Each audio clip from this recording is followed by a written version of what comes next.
Hi, my name is Sri Siobhan, and welcome to my channel where I talk about anything and everything, because we're all multifaceted, right? Recently, I had the chance to check out some nice used bookstores, and I want to let you know about each of those experiences. One of the bookstores I had the pleasure to visit was John K. King Used and Rare Books on Lafayette Boulevard. This bookstore is so big, and there's so many books in their collection that you definitely could get lost in there for hours. I was on a time crunch, so I spent probably an hour there, but I definitely could have been there way longer.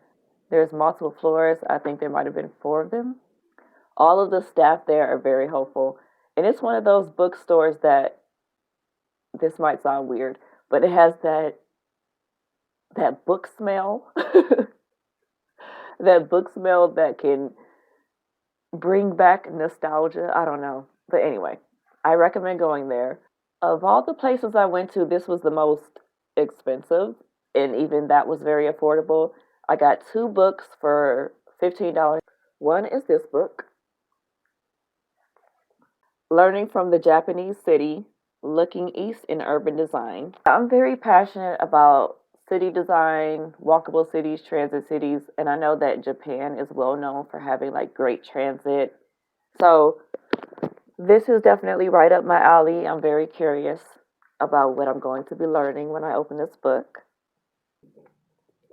And the other book is called Ethnic Options Choosing Identity in America.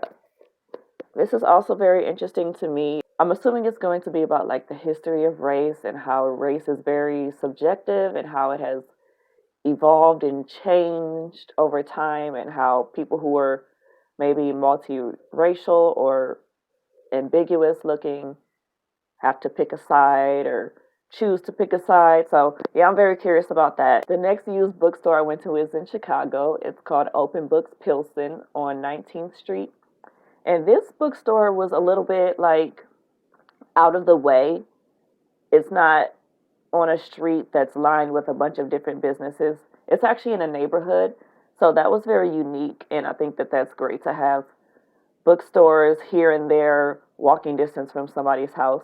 The people I came across in this area were very helpful to me because I had never been in this particular part of Chicago. So when I needed help with directions, they were very friendly. And the bookstore itself is so beautiful. The art on the wall is gorgeous. And when you walk into the store, the staff is all incredibly friendly. This bookstore is one floor, and one of the first things I saw was a sign that said, for every book they sell, they donate a book.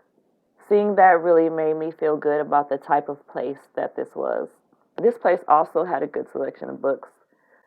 There's more books I would have gotten, but right now I'm in my small, like, travel book era. I want a book that I can carry with me in a tote bag. So I left some great big books behind, but I did only pay $4. This place is like donation based, so you're not required to pay the $4, but that's just a suggested amount. You can pay whatever you feel. So if you only have $1 on you, I'm sure they'd be happy to give you a book for $1. That's the vibe I got. But I spent $4 on this book. It's called Bicycle Commuting Made Easy. They give tips on how to be someone who navigates the city on a bike only. I just skimmed through it a little bit. I haven't read it yet.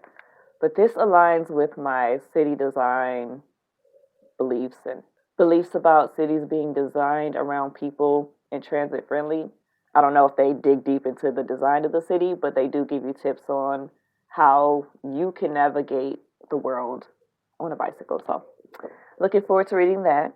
The last place I went to isn't a used bookstore, it's a library. It's the Flint Public Library on East Kearsley Street, and they were having a used book sale hosted at the library, so I went with a friend of mine. There were so many used books for sale. They had different shelves, like rows and rows of used books. There were also used DVDs, CDs, and things like that. So all of these places had more than just books as far as I remember. But anyway, I was in a Halloween mood. It was around Halloween time. So I got a Halloween themed book. And this was the least expensive of all of my purchases. All of them were very, very affordable. But this one My friend and I purchased together. She got a couple books, I got a couple books. We paid $2 total. Like mine and hers, $2 total. So in my Halloween mood, I got a book called The Devil's Right Hand. And this lady is a demon killer. Haven't read it yet, but I'm excited about that. The other book I got is called First Year Latin. I took Latin in middle school and I haven't checked back in since that. I haven't studied since then, but I'm very curious to go through the book and see if I remember anything. And also, Latin would help me understand all the other Romance languages a little bit better. Am I going to add these books to the infamous book stack? Or am I going to be properly productive and read them soon? Who knows? They are very interesting to me, so I do think I'll be reading them soon. But you have made it all the way to the end of the video. And you didn't even have to. I like that about you. If you like this type of content, I do not have a lot of book content, but that's the theme of the channel, multifaceted. Check out the other videos I have if you're interested. Subscribe. And if not, have a great day. Toodles. If you like these cute telephone earrings I'm wearing, they are from my Etsy shop and the link will be in the description.